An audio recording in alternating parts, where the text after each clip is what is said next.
Good morning. Hindi स्पर्श पुस्तिका से पाठ 3 मनुष्यता। इस कविता का हम अध्ययन करेंगे, कविता का सारांश जानेंगे।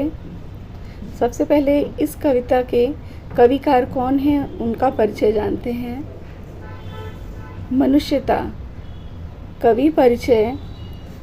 राष्ट्रकवि मैथिली शरण गुप्त द्विवेदी युग के प्रसिद्ध कवि हैं। तो मनुष्यता इस कविता के कविकार कौन हैं? राष्ट्रकवि मैथिली शरण गुप्त, ये हैं मैथिली शरण गुप्त जी। ये द्विवेदी युग के प्रसिद्ध कवि हैं। तो मैथिली शरण गुप्त जी किस युग के प्रसिद्ध कवि हैं? द्विवेदी युग के। उनका जन्म 3 अगस्त 1886 को झांसी के निकट चिरगांव नामक स्थान पर हुआ था। इनकी शिक्षा दीक्षा घर पर ही हुई है, मतलब ये घर से ही उन्होंने पढ़ाई की है। संस्कृत, बांग्ला, मराठी और अंग्रेजी पर इनका समान अधिकार था। इनको ये सभी भाषाएं समान रूप से आती थीं। इनकी सुप्रसिद्ध रचनाएं हैं साकेत, यशोधरा, जयद्रथ वध, भारत भारती आदि। गुप्त जी की कविता की भाषा विशुद्ध खड़ी बोली थी। तो मैथिली शरण गुप्त जी की भाषा, कविता की भाषा की बोली क्या है? तो विशुद्ध खड़ी बोली। उन्हें पद्म भूषण से सम्मानित किया गया है। गुप्त जी को पद्म भूषण से सम्मानित किया गया है। इनकी मृत्यु सन 1964 में हुई। अब हम कविता का सार जानेंगे। प्रस्तुत कविता के माध्यम से कवि मैथिली शरण गुप्त ने पाठक वर्ग को मनुष्यता का सही अर्थ समझाया है। इस कविता के माध्यम से गुप्त जी ने पढ़ने वाले को, सभी को मनुष्यता का सही अर्थ समझाया है। जैसे मनुष्य मरणशील है, मतलब मनुष्य की मृत्यु होती है, इसीलिए उसे चाहिए कि वह सुनिश्चित मृत्यु को अपने कर्मों द्वारा सुमृत्यु बना दे, जिसे लोग याद रखें, ताकि उसे जाने के बाद भी लोग उसे याद करें। केवल अपने लिए न जिए बल्कि दूसरों के लिए जिए, तो उसका जीवन सार्थक होगा। कवि के अनुसार यहाँ पे मनुष्य का जीवन कैसे सार्थक होगा? मनुष्य को केवल अपने लिए नहीं जीना है, बल्कि दूसरों के लिए अगर हम जिएंगे तो मनुष्य का जीवन सार्थक होगा। प्रकृति में समस्त प्राणियों में केवल मनुष्य के पास ही विवेक है। कवि ने महान परोपकारी मनुष्यों के द्वारा हमारे मन में परोपकार की भावना को जगाने का प्रयास किया है। मतलब इस कविता में उन्होंने महान परोपकारी मनुष्य के विविध उदाहरण दे के हमारे मन में परोपकार की भावना जगाने का उन्होंने प्रयास किया है। जैसे उन्होंने दधीचि, रंतिदेव, उशीनर और कर्ण का उदाहरण प्रस्तुत किया है इस कविता में, ताकि हम भी उनके मार्ग पे चलकर अपनी मृत्यु को सुमृत्यु बना सकें। उदार व्यक्ति का यशगान देवता से लेकर संपूर्ण संसार करता है। मनुष्य को सहर्ष अपने मार्ग पर आगे बढ़ना चाहिए। हमें विपत्तियों से घबराना नहीं चाहिए। वास्तव में मनुष्य जीवन की सार्थकता किसमें है? परोपकार में है। मनुष्य को पशु की तरह जीवन न जीकर वह परोपकार करें, विश्व बंधुत्व की भावना का विस्तार करें। इसमें सभी भाई बहन हैं, इसका विस्तार करना चाहिए तथा परस्पर सहयोग करते हुए देश, समाज और संसार की उन्नति हेतु कार्य करें। तो ये थे इस कविता के सारांश। यहाँ पे कुछ चित्र दिए गए हैं जिनके माध्यम से हम परोपकार को अच्छे से समझेंगे, सुमृत्यु क्या है वो उसे भी जानेंगे। जैसे देखो यहाँ पे ये कौन है? मदर टेरेसा जी हैं। अब इनकी मृत्यु सुमृत्यु है। क्यों? क्योंकि मदर टेरेसा को आज भी लोग जानते पहचानते हैं, लोग याद करते हैं। क्यों? क्योंकि वो लोगों के बीच में रह के लोगों की बहुत ही उन्होंने सेवा की है, गरीबों की सेवा की है, बच्चों के लिए उन्होंने बहुत कुछ किया है। तो इनकी मृत्यु कैसी है? सुमृत्यु है। परोपकारी मनुष्य की उदारता का बखान माँ सरस्वती करती हैं। ऐसा कविकार ने बताया है।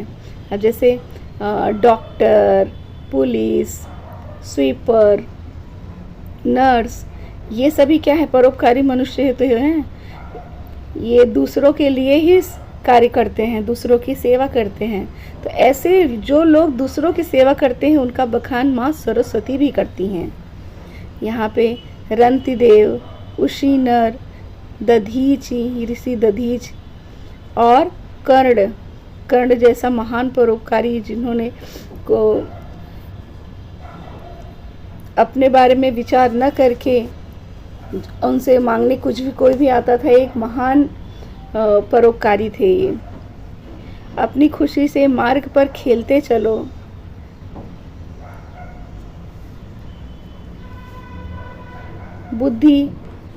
बुद्धि की दया प्रवाह में विरोधी भी वह। मतलब बुद्धि की दया सिर्फ किसी एक पे नहीं पड़ती, जो अच्छे लोग हैं इनके विरोधी भी इनके दया के प्रवाह में रहते हैं। सभी मनुष्यों को अपना बंधु समझना चाहिए। उदार व्यक्ति के लिए अनेक देवता खड़े हैं, देख रहे हो आप, साईं बाबा, कृष्ण भगवान, जीसस। हम अनाथ कैसे हैं? हम सब ईश्वर की संतान हैं। हम सभी क्या हैं? ईश्वर की संतान हैं, हम अनाथ नहीं हैं। तो यहाँ पे हमारे ऊपर भी कोई है, इस बात को हमें समझना चाहिए। हमें परोपकारी बनना चाहिए, क्योंकि यहाँ पे हमारा जीवन क्या है, हम मृत्यु को प्राप्त होने वाले हैं। ये सच्चाई से हमें हमेशा अवगत रहना चाहिए। अपने कर्म का निर्वाह करना चाहिए, दूसरों की सेवा करना चाहिए। अब इस काव्यांश को हम समझेंगे। काव्यांश का विषय बोध।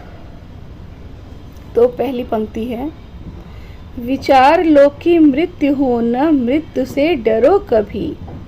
मरो परंतु यूं मरो की याद जो करे सभी। हुई न यूं सुमृत्यु तो वृथा मेरे वृथा जिए। मरा नहीं वही की जो जिया न आपके लिए। वही पशु प्रवृत्ति है कि आप चरे। वही मनुष्य है कि जो मनुष्य के लिए मरे। इस कविता का आपने सारा से समझा है अगर, तो इन पंक्तियों को आसानी से समझ सकते हो। इसके शब्दार्थ को अगर आपने अच्छे से जान लिया तो जहाँ पे थोड़ी भी आपको कठिनाई होगी उसे और अच्छे से समझ जाओगे। शब्दार्थ, मर्त्य मतलब मरणशील, इंसान मरणशील है। वृथा का अर्थ है बेकार। सुमृत्यु का अर्थ होता है गौरवशाली मृत्यु, जिसे लोगों पे गौरव हो, लोग उसे युगों युगों तक याद रखे मरने के बाद भी। पशु प्रवृत्ति का अर्थ है पशुओं जैसा स्वभाव।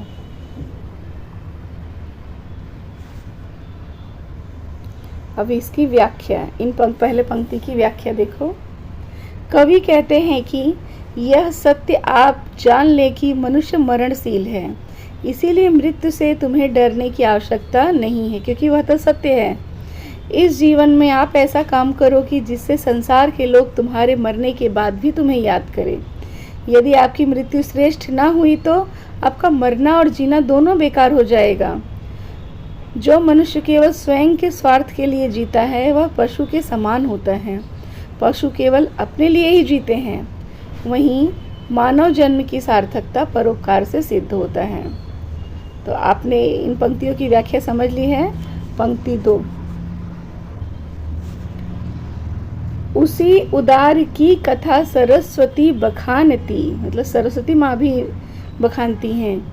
उसी उदार से धरा कृतार्थ भाव मानती। उसी उदार की सदा सजीव कीर्ति पूजती, तथा उसी उदार को समस्त सृष्टि पूजती। अखंड आत्म भाव जो असीम विश्व में भरे, वही मनुष्य है कि जो मनुष्य के लिए मरे। दूसरी पंक्ति का भावार्थ हम जानेंगे। शब्दार्थ, तो बखानती का अर्थ है वर्णन करती हैं। कीर्ति का अर्थ यश। सृष्टि का अर्थ संसार। असीम, अनंत, विशाल। उदार, खुले हृदय वाला, विशाल या महान। कृतार्थ भाव, धन्य होने का भाव, सौभाग्य। धरा, धरती, पृथ्वी, मही। कूजती का अर्थ गूंजती, पूजती, सम्मान करती। अब इनकी हम व्याख्या जानेंगे पंक्ति 2 की। कवि कहते हैं कि परोपकारी मनुष्य की उदारता का माँ सरस्वती भी गुणगान करती हैं। उसी प्रकार से उदार मनुष्य के प्रति यह धरती भी उसका आभार प्रकट करती है। साथ ही ऐसे लोगों की पूजा सारा संसार करता है। उदार व्यक्ति सभी को एक समान समझे और अपना पूरा जीवन जन कल्याण के लिए समर्पित करे। वह स्वयं को हर प्रकार की संकीर्णता से अलग कर सबको अपना माने। वही सच्चा मनुष्य है जो दूसरों के लिए अपने प्राण तक न्यौछावर कर देता है। तो ये थे पंक्ति 2 के भावार्थ। तीसरी पंक्ति देखते हैं, उसमें क्या कहा है। क्षुधार्त रंति देव ने किया करस्त थाल भी, तथा दधीच ने दिया परार्थ अस्ति जाल भी। उसी नर क्षितिज ने स्वामदास दान भी किया, सहर्ष वीर कर्ण ने शरीर चर्म भी दिया। अनित्य देह के लिए अनादि जीव क्या डरे, क्योंकि ये जीवन तो है ही नहीं। वही मनुष्य है कि जो मनुष्य के लिए मरे। अब इन पंक्तियों के पहले शब्दार्थ हम देखते हैं। क्षुधार्थ का अर्थ है भूख से परेशान। क्षितिज राजा, सहर्ष खुशी से, करस्त हाथ में रखा हुआ, अस्थिजाल हड्डियों का ढांचा, सोमांस अपने शरीर का मांस, अनित्य मरणशील जो हमेशा नहीं रहती, नश्वर मनुष्य नश्वर ही तो है। अब तीसरे पंक्ति की व्याख्या।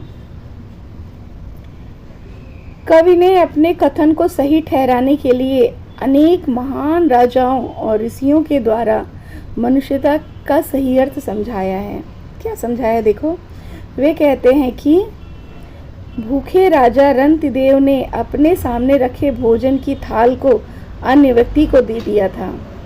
वे स्वयं भूखे रहकर किसी और की भी भूख को उन्होंने शांत किया। किसने? राजा रंतिदेव ने। ऋषि दधीच ने परोपकार के लिए देवताओं को अपनी हड्डियों का दान कर दिया था, जिससे वृत्रासुर राक्षस का संहार हुआ। उनकी हड्डियों से क्या बनाया था उन्होंने? इंद्र ने वज्र बनाया था ऋषि दधीच की हड्डियों से, जिससे वृत्रासुर एक राक्षस था जिसका अंत हुआ था ऋषि दधीच की हड्डियों से। इसी प्रकार गंधार के राजा उशीनर ने एक कबूतर की प्राण रक्षा के लिए अपने शरीर का मांस तक दे दिया। दानवीर कर्ण ने भी परोपकार के लिए अपना कवच और कुंडल भी दे दिया था।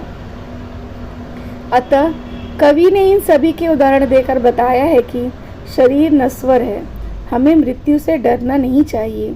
वास्तव में सच्चा मनुष्य वही है जो परोपकार के लिए अपना जीवन समर्पित करे। ये थे तीसरे पंक्तियों के भावार्थ।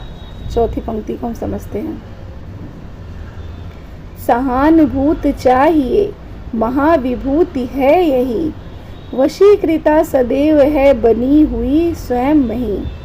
विरुद्धवाद बुद्ध का दया प्रवाह में बहा, विनित लोक वर्ग क्या न सामने झुका रहा।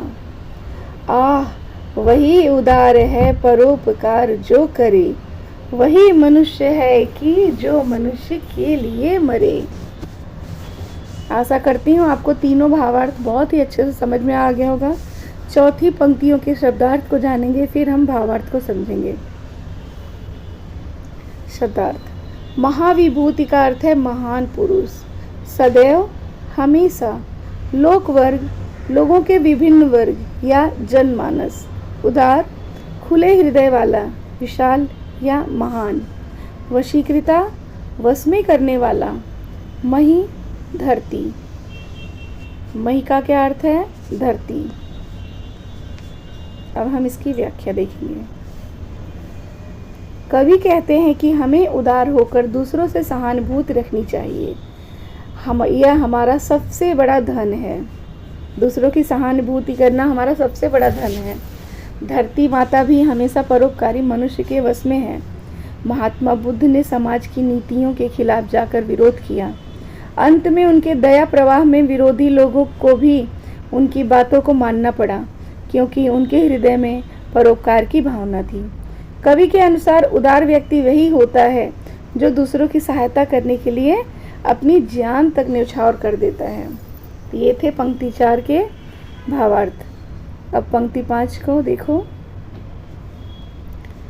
रहो न भूल के कभी मंदाक तुच्छ वित्त में, सनाथ जान आपको करो न गर्व चित्त में।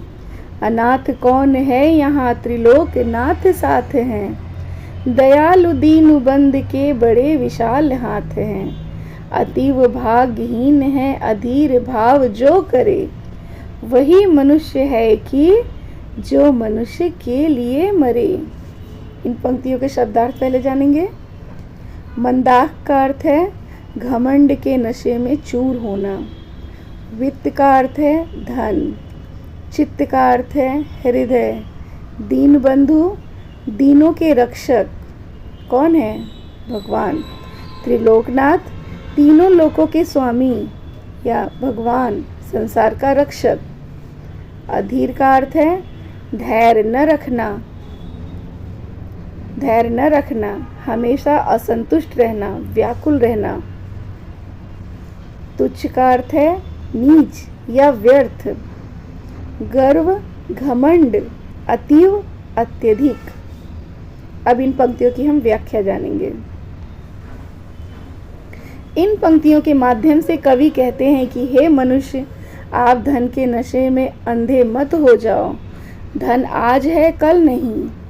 हमें इस धन पर घमंड नहीं करना चाहिए। आप इस शक्ति को पाकर स्वयं की शक्तिशाली समझकर पागल मत बनो। इस संसार में अनाथ कौन है? जब ईश्वर हमारे साथ हैं तो हम अनाथ कैसे हैं? हम सब ईश्वर की संतान हैं।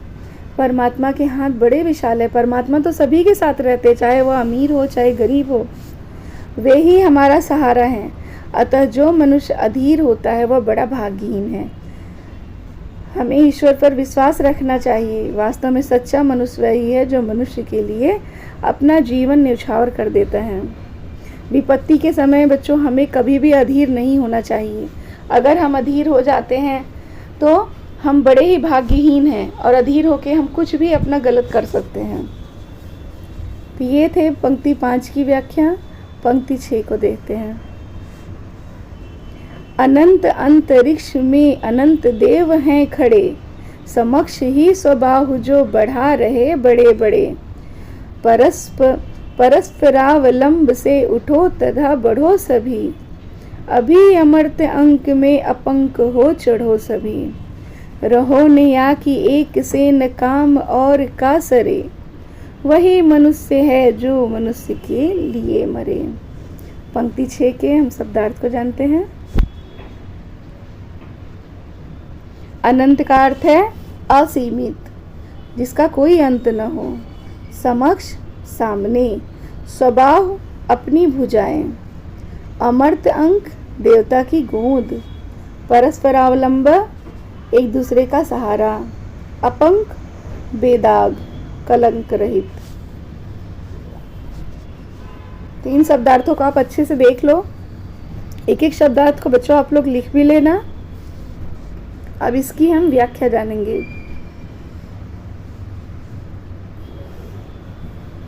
व्याख्या।